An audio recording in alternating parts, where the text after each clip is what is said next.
आज मी बनवतीये झणझणीत अशी शेवभाजी। तर विचार केला चला तुमच्यासोबत ही रेसिपी शेअर करू। तर इथे शेवभाजी बनवण्यासाठी मी सगळ्यात आधी घेतले 3 मीडियम साईजचे कांदे। आता मी इथे 2 ते 3 लोकांसाठी मी शेवभाजी बनवती आहे, तर एवढे कांदे इनफ आहे। तुम्ही तुमच्या अकॉर्डिंग घेऊ शकता। तर कांदे आपल्याला चांगले काळसर भाजून घ्यायचे आहेत आणि इथे थोडं खोबरंही मी आता किसून घेतलेले आहे।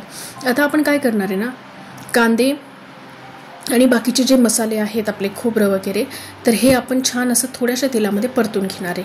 म्हणजे चांगलं ब्राऊन होईपर्यंत हे सर्व आपल्याला परतून घ्यायचं आहे। म्हणजे खोबरं ब्राऊन होईपर्यंत आपल्याला परतून घ्यायचं आहे। आता याच्यात थोडा लसण आणि थोडी अद्रकही मी घातलेली आहे आणि टमाटरही मी आत घातलेला आहे, पण ॲक्च्युली माझा कॅमेरा बंद होता, माझ्या लक्षातच नाही, तर ते रेकॉर्ड केलं नाही। आता हे सर्व मिश्रण आपलं थंड झालेलं आहे आणि आपण याला आता मिक्सरमध्ये ग्राइंड करून घेणार आहोत। त्याची फाईन अशी पेस्ट आपण करून घेतली आहे। आता आपण काय करणार आहे ना, त्याच कढईमध्ये मी थोडं तेल घातलंय आणि 1 चमचा जिरं मी घातलेलं आहे। जिरं चांगलं तडकलं की त्यामध्ये आपण हा जो मसाल्याची आपण पेस्ट करून ठेवलेली आहे ती आपण घालूया। आता ही जी पेस्ट आहे, आपण मिक्सीचं जार मी चांगलं स्वच्छ असं पुसून घेतलं आहे आणि त्यातच पाणी घालून ते पाणी मी नंतर भाजीमध्ये ॲड करणार आहे। आता हा मसाला आपल्याला चांगला हलवत अगदी त्याला छान असं साईडने असं तेल सुटलं पाहिजे तोपर्यंत परतून घ्यायचं आहे।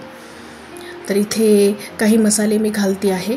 तर अर्धा चमचा हळद घातली आहे, 2 चमचे तिखट आणि थोडं धनी पावडरही मी घातलेलं आहे।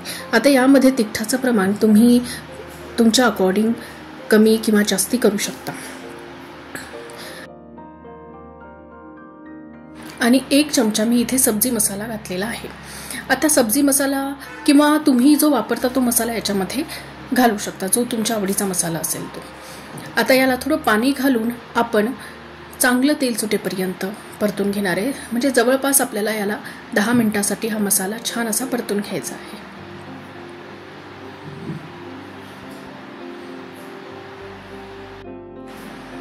तर बघा मसाल्याला किती छान असं तेल सुटलेलं आहे। अगदी असं तेल सुटेपर्यंत आपल्याला मसाला हा परतून घ्यायचा आहे। थोडं आणखी पाणी घालून याला थोडा वेळासाठी आपण परतणार आहोत।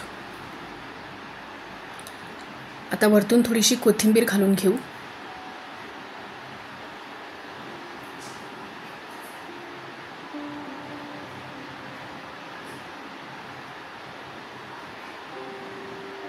आणि अगदी या स्टेजला आपला मसाला परतला की यामध्ये आपण पाणी घालूया।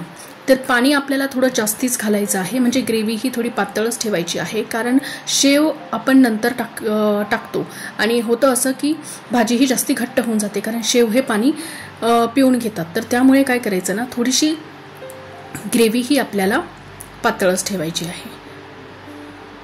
चवीनुसार मीठ घालून घेतलंय। आता छान अशी उकळी भाजीला येईपर्यंत आपल्याला भाजी शिजवून घ्यायची आहे। आता ना भाजी आपण गॅस बंद केला आहे आणि भाजी थोडी थंड झाली की मग आपण याच्यामध्ये शेव घालणार आहोत। तर आपली झणझणीत अशी शेवभाजी रेडी आहे। जर व्हिडिओ तुम्हाला आवडला असेल तर प्लीज चॅनलला सबस्क्राईब नक्की करा आणि शेजारचे बेल आयकन देखील नक्की प्रेस करा, म्हणजे नवीन व्हिडिओचे नोटिफिकेशन तुम्हाला येईल। Thank you for watching.